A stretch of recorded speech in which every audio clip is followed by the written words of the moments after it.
This is Aesthetically Trained, the podcast.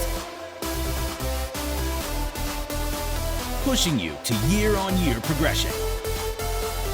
With your host, Ross McKinley. Yo, Ross McKinley, Aesthetically Trained, the podcast. Special edition. Where are Andy? My beer. So I thought, what better than when I'm out here to try to get some content with one of my good pals. I've known Andy for 6-7 years, maybe more. Longer than that, close to probably like 8. Yeah, a long Something time, like that, a long time. So Andy Edwards, you'll know him online as Coached by Andy on Instagram. Welcome, bro. Thanks for coming on. Thank you for letting us come to your house. Look at this fucking fantastic view for those of you watching on YouTube. This is probably one of the best backdrops we've had on the podcast episode so far. It's actually a blue screen. We're not in Spain. We're in Leeds. It's going to rain soon. So we've just hammered. In fact, we've hammered 2 sessions together this week. You had a bit of a rough experience training legs with it. Yeah, the Wednesday leg session took my soul. And then today we've just trained upper body at UP Fitness, which was awesome. It was I said before, I said on my Instagram, it was a dream of mine, would you believe it, when I was younger, when I was at university, to one day be a PT and train at UP Fitness. I used to think, I'll move to Marbella, I'll work for them, I'll PT there. And then today I went and trained there, my first time there. So I appreciate you taking us there, bro. But in today's episode, we're going to talk a little bit about why men can't maintain the results. We're going to talk about extreme results versus sustainable and the commitment that's required behind it. And then we're going to talk about Andy's journey. He's went from personal trainer into online. He's also run a very successful food prep company, so we're going to talk about that. And then obviously we've got the legendary quickfire round at the end as well. So yeah, let's do it. Let's go for it. Talk the listeners and watchers on YouTube, like, subscribe. Talk them through a little bit about your history, how you started in PT. What's your why, if you like, always? Yeah, so my why to getting started really was, I've always done exercise, health and fitness, playing rugby, Thai boxing. I've always been energetic, a very overactive child. And looking at it from more of a exercise and fitness perspective, when I was a teenager, I was really skinny. And I knew straight away I wanted to change that, essentially. So I got into the weight room, started doing a lot of strength training with the S&C coaches for rugby. And I just developed a passion for it, really. And when I got into uni, I decided that, I was pretty shit hot at training and, helping other people do it. Yep. And found very quickly like a passion for wanting to help other people who are struggling with whether it's body composition or, their actual energy levels, performance and stuff like that. So started my PT course when on the side of my degree while I was at uni. Did that part-time, finished uni, did a business management course, realised that I would rather train people. Yeah. Got into full-time PT at David Lloyd, and then the rest was history. So, yeah, and that was when I met you, wasn't it? So yeah, no doubt everyone's heard us talk about Ed Gym before, back in the day, my gym that I was a part of. And Andy, you joined there 6-7 years ago, and you come over from David Lloyd and PT'd in what was my gym at the time, and then you were kind of I left David Lloyd 2016. Yep. Went travelling for 3 months to avoid the non-compete contract of David Lloyd. Yeah, that's a nice move. And then went self-employed and took all my clients to go self-employed at Edge. Yeah. And that's when we really became closer friends, really. Yeah. And then went from there to Graft House, and then now I've followed him on hold for a week, and I was like, listen, we need to train. We need to get some content out. So that's Andy's little intro. Yeah. We're going to talk a lot more about him throughout this, no doubt. But in terms of the main questions or the main points that we want to get across, bro, why can't men maintain their results? You work with, much like me, and you work specifically with men. Yeah. Some fantastic results on your profile, and you've been building them up over a number of years. But for you, from your experience, for the people listening, maybe someone's just finished a program and they've got really good results, maybe they've never had good results, but what we want to talk specifically is why they don't then maintain those results. Yeah, so first and foremost, what I call myself is a health and fitness consultant who delivers transformational results. Yeah. Now, the key question to ask really is about like what a transformation is to an individual, whether that's a short-term thing or a long-term thing. So when you look at what I do and what you do is very similar in that we help people transform their physiques, but the reason why a lot of guys struggle to necessarily maintain the results from what I think and my experiences is that they don't have a longer term vision in place. Yeah. So a lot of guys want, they'll do like your 28-day transformation, get amazing results, get super lean, but they don't have an exit strategy. So they don't know what to do after they've maintained those or attained those results, and they'll just go back into the old habits of poor lifestyle choices, poor recovery, poor sleep, and then when you look at it, that's all surface level stuff. When you look at it on a deeper level, it can also be affected by things like people's relationships and the environments they have in home, work environments, that kind of stuff. And that's, I think, one of the main things as to why I got into transformation coaching on a longer term scale rather than just delivering body composition results. Because people need to address the other elephants in the room that are essentially got them into the position where they wanted to get a transformation in the first place. So I think that we do, in some respects, similar things, or on the surface level might look similar, but I think we're coming at it from very different angles. I think we appeal to different demographics. I think you probably go more down, I'm not going to say people that are in worse shape, but probably people maybe who do have more trauma to deal with, and because of that, I think rather than looking at demographics, it's experience levels. So you work with people who are probably 3 or 4 years experienced in the gym minimum. And they're looking to go from being in relatively good shape to like fantastic shape. Whereas the guys that I work with are more like 1 to 2 years experience, more entry level, and they're looking for a serious lifestyle change as opposed to like a short term transformation. And I think with some of your lads and the men we spoke about is maybe giving them the confidence to then take on another challenge. And I've had some of Andy's clients come and do the 28 days, and over the years I'm sure some of my clients will end up like you. It's a small world in the PT world, and I think that what you do is you kind of give them the foundation and give them a lot of the self-belief to then maybe go on and tackle some of the bigger goals. I think, you know, maintaining it in the long run, something we've talked about on the podcast before when I had Arjuna on, the monk, go watch that episode. Something that I've learned particularly this year is that hedonic adaptation, the treadmill of life, and that if you're setting goals in front of you all the time, it can be your personal life, your physique based goals, if you're saying things like I'll be happy when, or if you're thinking that, like my example is when you get to the end of the 28 days, all you've got to do is get the end. There's 365 days in the year, only one day can be your best day. If you're waiting on that one day to feel good, you're going to have 364 days where you're feeling bad.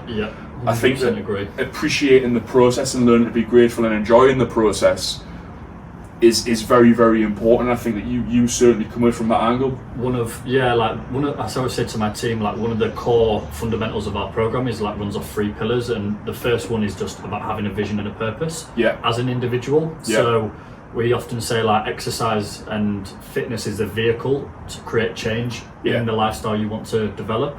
So when I was talking about having a longer term purpose, so the minimum I work with guys is a 12-week transformation. But the real life changing results start after that 12 weeks. You're probably saying more 6 months, weren't you, for 6 your months minimum? to a year, because really like those first 3 months or 12 weeks are when, like you said, the foundations are set, you're mastering the basics, you're creating a new lifestyle and routine, you know, evening, morning habits, daily routines, and that then has kind of like a catalyst effect, and they really start achieving amazing results past that 12 weeks. And I think that's something that a lot of guys fail to address in terms of thinking about their own goals, is where do I want to be in 6 months time, not just in a month's time when I've got abs and I've got on my summer holiday. It's like where's the exit strategy, where do I want to be after that? And if you can bridge the gap and create a plan for that, it reduces anxiety, it reduces feelings of overwhelm, and it gives you a clear certainty and purpose to move into your goals longer term. And I think that's something that's not addressed with a lot of coaches. Is there's a term in marketing, you know, market to what they think they need, but then give them what they actually need. And it's like you'll all have seen this in, you know, Instagram, social media, is like get a visible abs in 6 week shred or whatever. But real coaches will then use that to get you through the door, but actually give you what you need in terms of I'll give you both.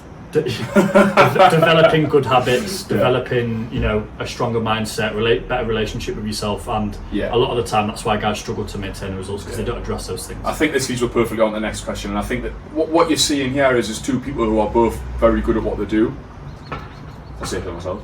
But also that I do think that there's the overall goes very similar, but we do literally, you'll see here in this podcast, we come at it from completely different angles. Absolutely. And I think that the next question in terms of extreme results and extreme commitments versus sustainable, you've probably got my approach, which is the 28-day challenge, and you need to go all out and you need to build that belief. And I think what I do, the difference probably, and we're not going to argue about this, but we're going to discuss it because I think it's good for people to know, because what I believe, and Andy will think the same, is that genuinely anyone watching this, anyone out there, if you're not the person, if you're not the right fit to work with me, I don't want to fucking work with anyone. I don't want to work with everyone. I want to work with just the people who fit my brand and my ethos and my attitude and are happy to be called a cunt and told that like you need to fucking just do your cardio and man up. And people are like, oh, you can't say man up. Listen, my brand and my business, I've run it however the fuck I want, and I know that I get results. But you've got to think that in terms of the people that I market to, some of you listening, that'll fire you up. Some of you are competitive. Some of you want that push and want to be in a group where you're pitted against each other a little bit, and you've got what I call positive peer pressure. Yeah. Other people though, this is where I think where you come in, you do a fantastic job of it, is that actually you're not in a place yet. You might think you want to do the 28-day challenge, and this could be you listening and you think, but am I actually ready for it? Yeah. Whereas what you do, which I think is brilliant, you take a longer approach and you build up that self-belief and you show them, like what you said, what they need. Because a lot of people, I know with a 28-day challenge, the stats of it, we normally sign up between 25 and 30 people in intake on average. Can be lower, can be higher, but 10% of people drop out.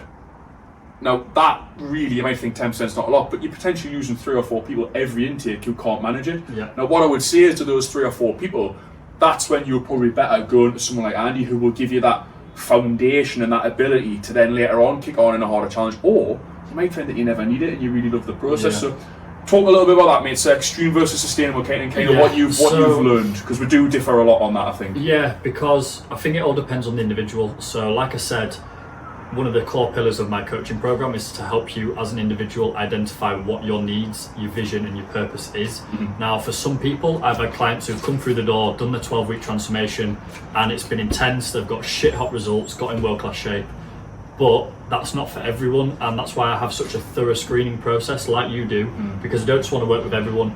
You want to know that that individual is invested into themselves and making a change. Now whether that change is going to be over 30 days, 60 days, 90 days or a year, it's so important to establish the ground rules from the get-go. Yeah. And I think when you speak to individuals, and this is again, if you are looking to create a change, it's really important to have a serious, honest chat with yourself about what, one, you can commit to, and two, what your experience levels are. Because I think I'm fair in saying, like, going into your 28-day challenge, it's, when you say rigid, it's just like, this is what you need to do to get results. Yeah, but this is what we're saying. This is kind of the point of this question, I guess, isn't it? What we're going to discuss is that the biggest disconnect and disappointment in people's is expectation and then reality. So like, people want the results, but they're not wanting to put the work in. Yeah, the results of the lads that I share on social media and the results that. And don't get us wrong, I believe for every single person it's possible if they have the ability to actually do it. Yeah. And that's not even necessarily. We do have some lads that are complete beginners who step up and they lose loads of weight and they do really, really well.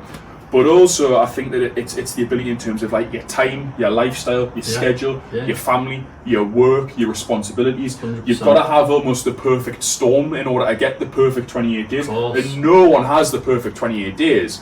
But for me, what I think, why I certainly prefer extreme with the lads that I work with, is that it's a challenge, which I think fires. Again, we're looking at probably different men that we work with based on individual, but the people that I work with, like me, probably more bit of a poke, bit of like, I bet you can't do this. And I almost push people. I always say push people to the brink of breaking, find your limit, and then come back a little bit, but keep going, don't give up.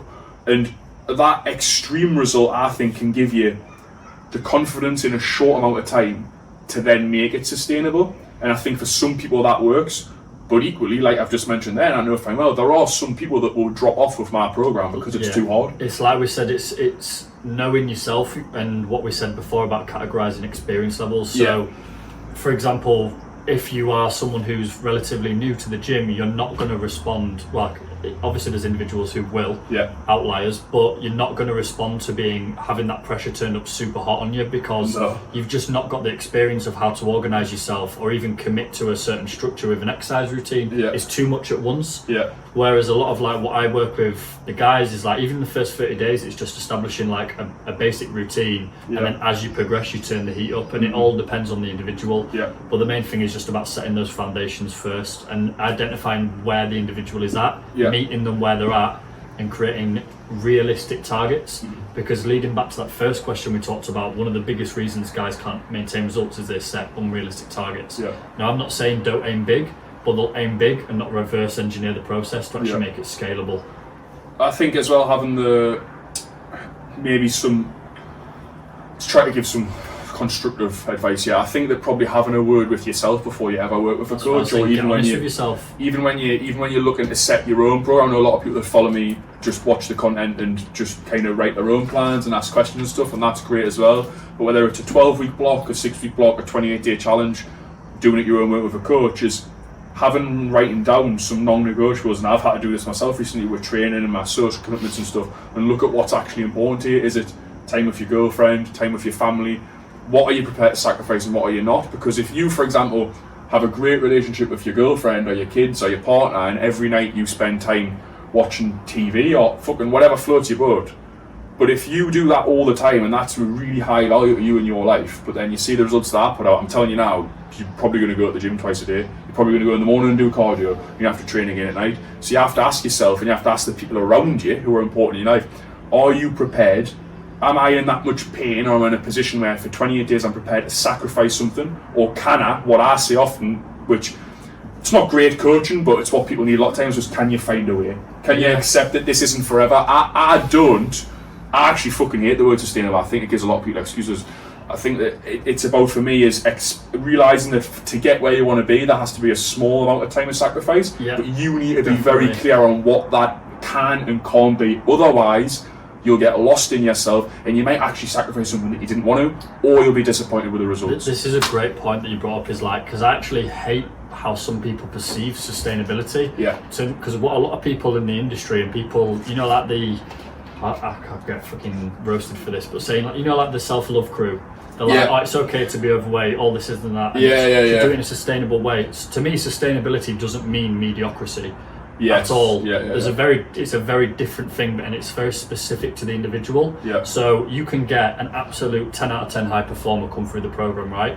Now, sustainability to them, working at a peak physical performance level, is way higher to someone else who's like 1 to 2 years experience. So when people hear sustainability, they often associate it with like mediocre results. Often be confused with maintaining.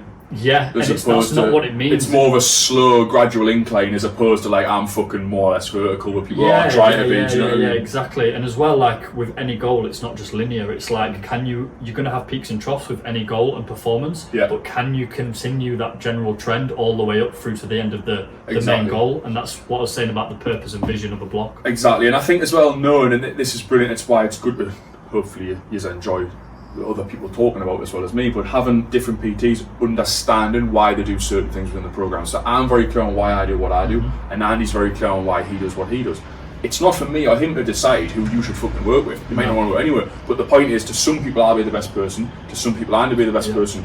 And you've got to know your systems, your programs, and what the long-term goal is for your clients. For me, we'll start off more or less, for most people that join the 28 days, it's very, very fucking hard, 100 mile an hour. But then the whole point of the next phase of program in the inner circle, which is now the most popular part of aesthetically trained, is about, maybe it's not about going out on a weekend drinking, but we do a lot of that. We'll have parties, we'll have events. But then it's about having your cheat meal on a weekend, it's about factoring the meals in with your family, it's about only training 4 times a week and only doing 3 cardio sessions a week. That then is about, as much as it makes us fucking cringe to say it, is about sustainability, and it's realising, and this is what I would say to everyone, is that once you've done that hard period, you've then got it in your locker. That's what I believe, and you can come back to it before a holiday, before a wedding. And it's knowing that you've got it there. It's not forever. The 28-day challenge style of life isn't forever. And that's you could argue that isn't sustainable. It isn't. It's not meant to be. It's not designed to be. To be clear, it is actually meant to be the fucking worst thing in your life, the hardest thing in your life, with potentially the most reward. But it's all all on show you what you're capable of. Yeah, exactly. Whereas what Andy's talking about was more of a consistent, which again fits more with his ethos. It's a lifestyle change. It's more of a lifestyle change. Whereas I think, for me, in the way that the people that relate to me more, is that want to go hard, want to get as much as we can, want to prove it can be done, and then I'll teach you how to make it a lifestyle once you've earned the right to flexibility. Whereas you're more, listen, you're probably not really fucking ready for this, what's the point of doing it? Let's take it a little bit slower, but still make progress. Example, going back to the demographic thing about who I attract, so a lot of people will understand and relate to my content because they see me as a very social person. I go out, I love fucking going to big music events, I love all of that stuff, and people relate to that.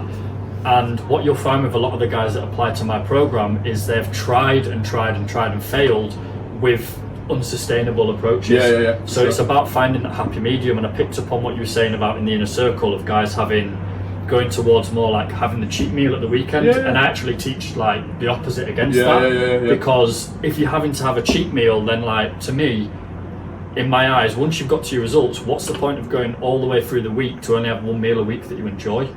And for me, it's more about like, you know, you can call it the 80-20 rule, but factor in food you regularly enjoy so that you don't have to feel like you need a break from your diet. But aim to build a lifestyle you don't need a break from. That is part of the ethos of what I teach. 100%. And now, granted, that is not going to be as 100 mile an hour, but it's going back to the sustainability thing. People have enjoyment in their life most of the time, because they learn how to build a lifestyle around some stuff that they enjoy. Does that make sense? No, I think this is a great discussion about, really, it's about finding the best coach for you and who matches your values. Where you're at in your life. If you look at my life, and obviously fucking everyone on Instagram watches my stories, I kind of do what I want, particularly on a weekend. I'm out most weekends, particularly at the minute. You're out here? Been out a lot at the minute. But I also train very, very hard, and I do a lot of training, which is probably more what I teach the lads in my stuff. And I think your lads, I think you'll probably agree, the guys that I train are probably a little bit more in that they come to love training. They're a little bit more advanced, and they're more like to do with that experience. Whereas your guys are probably more a little bit like you say, lifestyle, building up, they're learning. They're not thrilled to go and do deadlifts. Whereas mine are posting videos like, I'm fucking deadlifting 250. I'm doing this on the leg press. It's more like it goes that's the difference in the brands. Right? When you've got people. And this is a huge thing as to why people don't also maintain the results, is like a comparison element. And in terms of like a spectrum or timeline of the fitness journey, getting honest with yourself of like, well, where am I actually at in terms of my journey? What do I need to prioritize? Mastering the basics of nutrition, energy balance, learning the basic movements well. Or am I trying to do sessions that really are like pro bodybuilding standard, and that's a massive thing of where people get demotivated because they try to do something that they're not ready for. And it's about finding the right group for you, the right community, the right like-minded people around you. Whereas I think, like I say, the lads in my group, what's brilliant with the inner circle and everything I do is that a lad can put up a video asking for feedback on a deadlift, and before I've commented, there's 10, 12 comments off the lads when someone puts a photo in of their progress. Equally, if it was one of Andy's lads, from what I got from what I know, they probably might not feel comfortable in that environment of getting the video in the gym in the first place, but you're getting them to that point, aren't you? So it's a little bit different. Development and the building that confidence by giving them the framework to, you know, they say confidence is gained by repeatedly doing what you say you're going to do. Having that accountability element of a coach in the community, like especially through the first 30 days of contact, getting them to be in that routine where they're regularly doing the sessions, and then you build that confidence in your own ability, in your own schedule, to then be like, actually, I can do this, like the other lads who have been in the group longer, who are posting videos, and then that kind of has a knock-on effect. It does, it's great. But the guys who are at the early stage when they first come through the door will probably not think by the end of 12 weeks they'd be posting videos going, shit hot, I just did a double bodyweight deadlift. And that's when I was saying, like, sustainability is the forefront in the first 30 days, but each 30 days has a different purpose as they go through that timeline. So, and that's the difference, I think, you know, when we do to round this one off before we go to the quickfire round. You know, you've got to look at what fits you, and as well, it can change all the time. So depending on the stage that you're in your life, an extreme approach might be good. You might want the challenge, you might want the test, if you like, and you might be in a position to take it on. And then what you've got to realise in any scenario, I think, you're going to have periods where you kind of you go away from either the sustainable, and before a wedding, before a holiday, you might want something more extreme. You might be in an extreme period for a while, and then you go into the inner circle type coaching, or you go into the more flexible, because in my opinion, because then at that point you've earned it. And I think the difference is, one of the differences is that you teach people and you build people up, and you kind of teach them, like we're saying, the cheat meals, whereas they don't have to earn it. You make it more of a lifestyle. Whereas I'm of the belief, a bit probably harsher, that you need to earn the right to these things, and that you earn it along the way. And I think that we've both got similar but different kind of angles. I think what the way you'd put it is, it's like some of the guys that I get through the door, like I was saying about their experiences in the past, tend to have quite like, it's almost like damaged relationships with food or training, because of poor experiences. And one of the main things is why you start people off at scratch and mastering the basics, is because it helps them regain that trust in their own ability, and then you can turn the heat up, and you'll find that once they've got that self-doubt out of their mind, that then you can turn the heat up, throw stuff at them that's really going to challenge them, and they respond really well to it. Yeah. But it's almost like a bit of nurture, and then you give them tough love. But not everyone's ready for that tough love straight through the door. Whereas the guys that you work with, because they're more experienced, they've got to be, there you go. So it depends where you're at in terms of your fitness journey. But one of the best things I would recommend if you are looking to get a coach is just look, one, at the testimonials, two, the message of what they're putting out and who they work with. Because if they're saying they work with everyone, chances are they're not going to get you the result you want. Yeah. So just get very clear on what coach is offering what message to what your specific goals are at the time. I don't work with fannies, so none of that's for me. You do, but it is, it's very important. I think that often people think all personal trainers do the same job, and something that I think has allowed me to build the brand to such a level that it's at is that I've been very specific from the start, and I genuinely meant that before. It's not a marketing strategy. I would rather not work with people. I don't need everyone's money. I'd rather work with people that really believe in what I'm preaching and want that lifestyle and are prepared to put the work in and have a similar ethos. And equally for you, you don't want someone coming in who's like, do you know, the other side of the scale. At the same time, I don't take on melters. This is why I have a screening process, and if you want to work inside my program, you've got to jump on a call with me. I'll go on a Zoom call with you, and I will, jokes aside, people sometimes call it an interrogation, because I just want to know, first and foremost, are you fucking ready to pull your finger out and do something about it? Because I've worked with people who say they talk a lot of talk, and then when it gets to it and you turn the heat up, they just, they will, and it's draining as a coach. And that's why we're in a lucky position. We've done this long enough that we're now in a position we can be selective to really work and choose whose lives we're going to change in that respect. So I'll kick you out if you don't pull your weight. True. Right, quick fire. Go for it. It's been a pleasure, bro. Right, you've got 4 fast ones and then 4 tougher ones. Okay, ready? Rugby or football? Rugby. CrossFit or bodybuilding? Bodybuilding. Cook. I know you like your cooking. Cooking or eat out? Cooking. You can't beat a good home cooked meal. Yeah? Yeah. Fuck, definitely restaurant for me. This is based off this week. Now, Andy's had the pleasure of being killed in 2 sessions by me this week. Would you prefer training up or lower? You know me, I love lower. Yeah. I'll go hard, I'll be sick, but I just love putting something. He was actually sick the other day when he trained with her, which was hilarious. If you're not willing to go the miles, don't. Yeah. Hey mate, you give it a good go. I think I actually won on the squats weight. He shot his load. What happened was he come in right.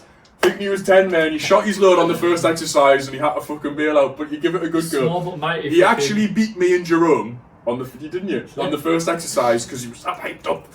And then it all fell away from there, mate. And he had a headache, and he'd had too much caffeine, and he was sick. Yeah, it was Jack 3D out here. It was a bit. You didn't make it at the end of the session, so some would say in a race that would be a DNF, but you give it a good go. TKO. So we were impressed. we were very impressed with you. True squat. I'm going to put a video of that on my Instagram. It was that was one of the best bits of leg kick. What did we do? 240.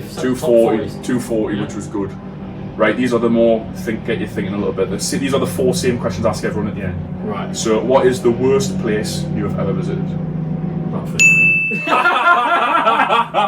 Enough said. What is the best place you've ever visited? Miami, hands down. Why? My missus is going to watch this. Just the culture, the music, the weather, women. Yeah. Just the whole place is just fucking amazing. Just so. I've not been at somewhere that's on my list. There's a lot of Mexican culture in there as well. Yeah. So the foods and you street food. Like Mexican food. Yeah. Unreal. We went for some fantastic food last night too, so it was great. Right, now this can be something that you don't believe. It can be something that you've been told, something you want to just dispel. Philosophical. It can be training. It can be whatever. What is the worst piece of advice you've ever been given or heard? Oof. The worst. That's a very good question.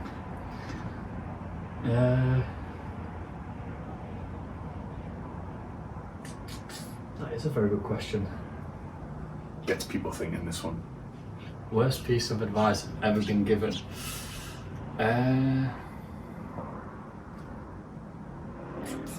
This is why I don't like to tell people the quickfire round what it is really, because it gives you. This is a really good question actually. On the spot.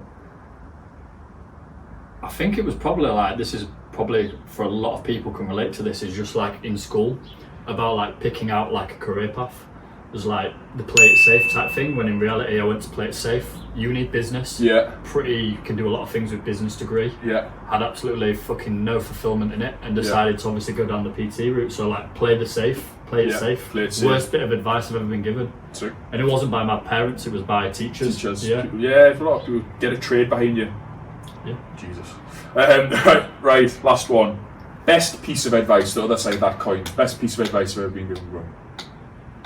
Yeah, follow like your intuition in terms of like, just do things that make you happy. Like, that is the best bit of life advice you can ever do. If it doesn't bring you fulfillment, just fucking sack it off. Just keep going. If you know, like, yes or no, do I enjoy this? No, cool, don't do it. Like, that is it. And that's how I ended up here. So it's a good philosophy to live by. Yeah. Sick, bro. I'll put Andy's links to all of his stuff in the comments and everything below. But yeah, yes, bro. Thanks very much, mate. I enjoyed it.